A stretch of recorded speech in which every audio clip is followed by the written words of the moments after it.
Jesus in the boat went over to the wrong side of the Sea of Galilee.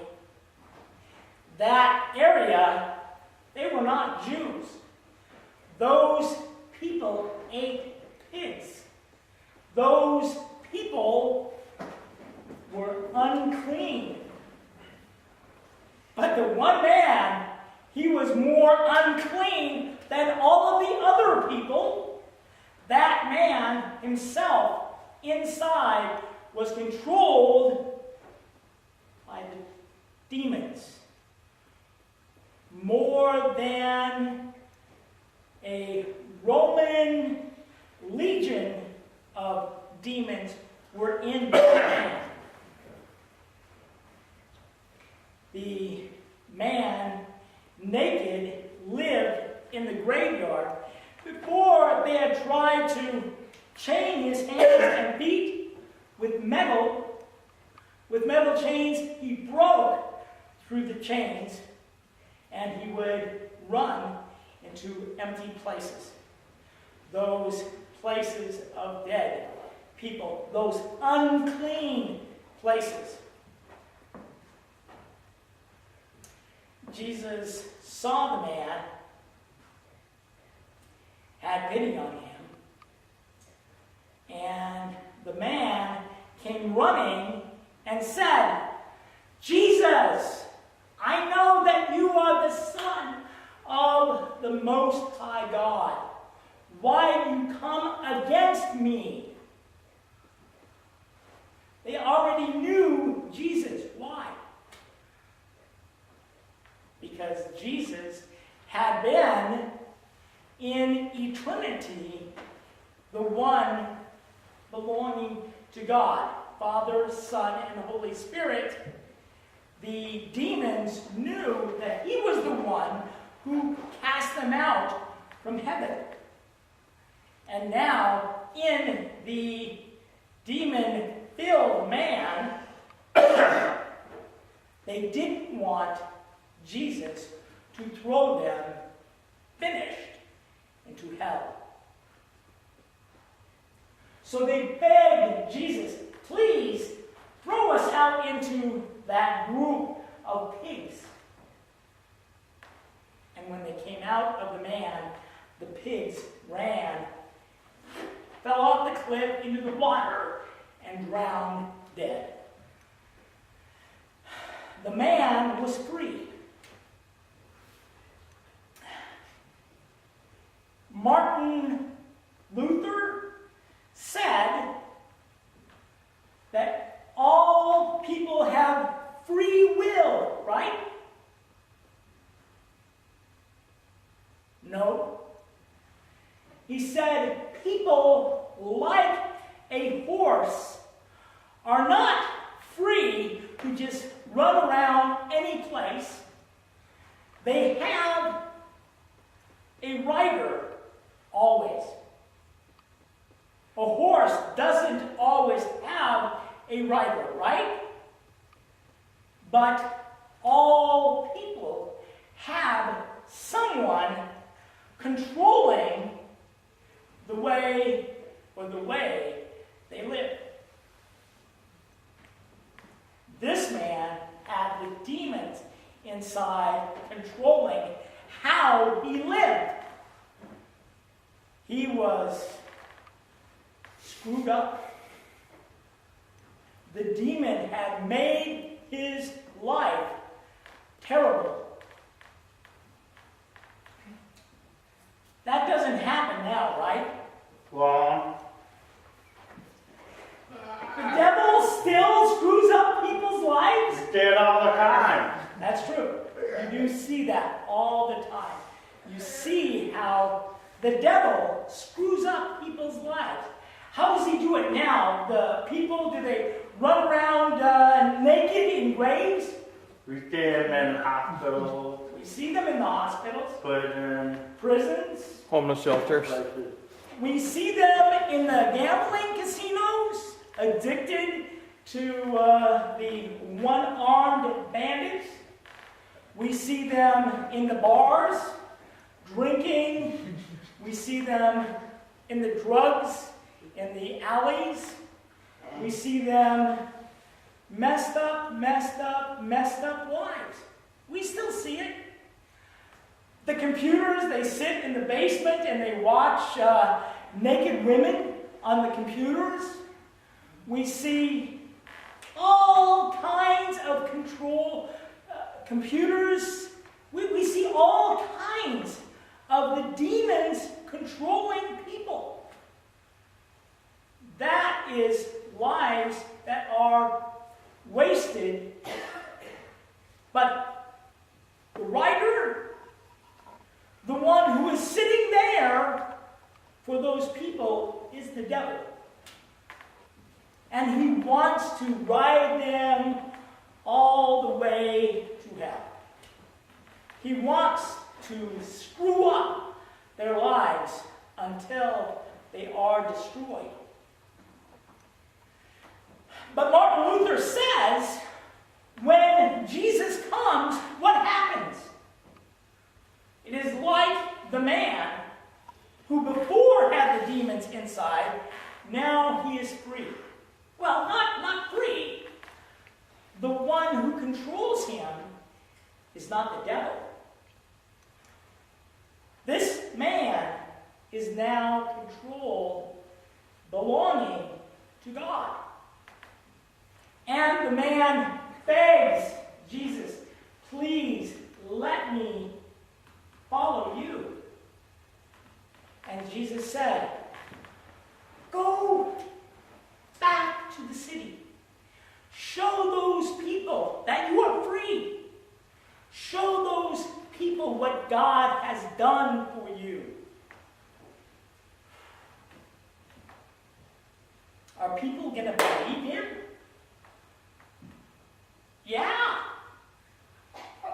That person they had seen messed up life. They saw him naked in the graveyard. They saw him screwed up, terrible. Now when he goes back to the town, they're going to see it. He is not controlled by the devil. That man is controlled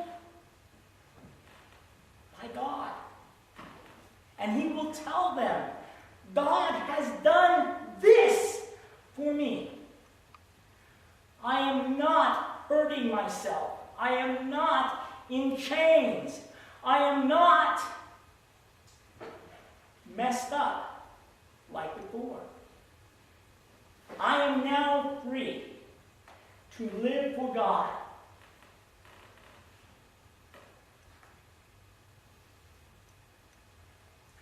The deaf people, are they going to believe that I am free?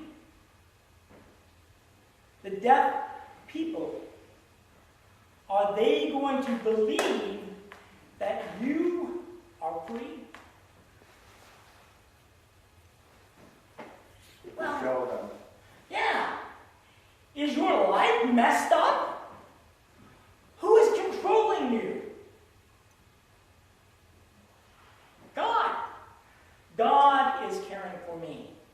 God is the one who is writing me. And I can show them, right? Well, I don't know if the deaf people are going to believe me. I am an old, fat, bald, blind man. But you are the same as them. You are deaf. You are people who are living the wonderful, God-blessed lives. You are the deaf people who know Jesus, who are following Jesus. You are those people. Before, not forgiven, now forgiven. Finished. You know your home is not in the deaf world. Your home is where? Heaven. Yeah. You're going to live there forever. The deaf world is our home here for a short time, but there, our true home is heaven. That is the place that I am going, because the devil does not own me. The deaf people. Does the devil control all of them? I was swimming 2 days ago, and the young boy came up to me. He was shooting baskets in the water. He was shooting baskets. He came up and he looked at me. And then he went back and he was shooting baskets. And he came up and he said, "I know you." And I looked, I said, "Yeah, I know you." And he went off to play, and later finished dressed in normal clothes. He said, "You are pastor." And I said, "Yeah. And your parents are deaf, right?" He said, "Yes, yes." And I said, "You came to our church, our deaf church." "Yes, what's the name of your church again?" I said, "Bethlehem Lutheran Deaf Church." He said, "Yeah, yes, yes. I like that church." And then his father came. His father is deaf, has a cochlear implant, and signs. He is a spiritual man. Sometimes I think he calls himself pastor. His wife, Denise, I said hello to in the car. I said hello. But the two people, their children remembered me. And those people do remember this deaf church. This is a place where they worship Jesus. And I see them every week. I see deaf people and I say, "Yes, you are a Christian, like me. Your home is heaven, right?" And he said, "Yes." I have friends on the computer, not naked women. I have friends on the computer, on Facebook. One of my friends, his name is Jacob, and he was a friend back in Des Moines. And I remember when Bill was helping with the parties for the young deaf children and the older deaf grandpa, grandma parties. And the young deaf boy said, "Can I see in the church?" And I said, "Yes, come on in." And he saw the cross, and he said, "It's wrong." I said, "What?" I said, "Yeah, it's wrong." I said, "Jacob, what's wrong?" He said, "No Jesus." I thought, yeah, it's a cross, empty cross. He said, "Supposed to have Jesus there." Then I remembered that his home church was Catholic church, and they have the cross with the crucified Jesus. And I said, "Yes, the cross is empty because Jesus has already risen and already gone up to heaven to make a room for you." He said, "No, no, no. Jesus is supposed to be there." He would not believe me. So Jackie Van Manen came in and said, "What's wrong?" He said, "Jesus is not there." Jackie said, "Jesus fell off." The young deaf boy believed that. He accepted that. Fine, yeah. Jesus can fall off. That's fine, yeah. Ours, Jesus fell off.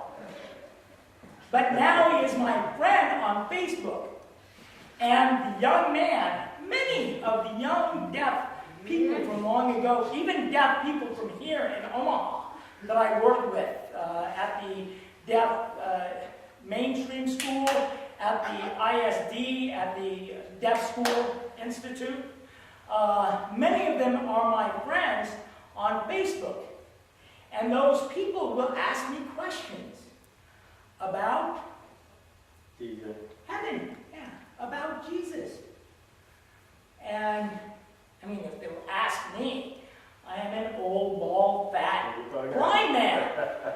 They will believe me, yes, but they will believe you better. They know that you have the same deaf pop, that you have the same deaf growing up history and feeling together. That is the deaf world here. But that deaf world is not our hope. That deaf world is like a graveyard. Because 98% plus, more than 98% of the deaf people say, I have no connection to Jesus. Breaks my heart. I don't want one deaf person going to hell. That is the reason that I am still preaching. Even though I am old, even though I am fat and bald and blind, I still preach. Because I don't want one deaf person going to hell. I want them all coming here. Not for me. I want them coming here for you. I want those people who are deaf to come here to show you that the devil does not control them anymore. That the devil is cast out. And that they can have a relationship with Jesus. They can go to heaven. How will they know? From you, not from me. One old man can't do that. But you are more. You are living in the deaf world. The deaf people are going to trust you. They will know that you are able to show them Jesus. Not Pastor Boyce. He's not worth showing. But Jesus is worth showing. Yes. Show them Jesus. Let them see that the devil is now controlling them and that they can have lives that are not destroyed, that are not messed up. They can have lives like you, free to be in heaven, to live there as my home forever.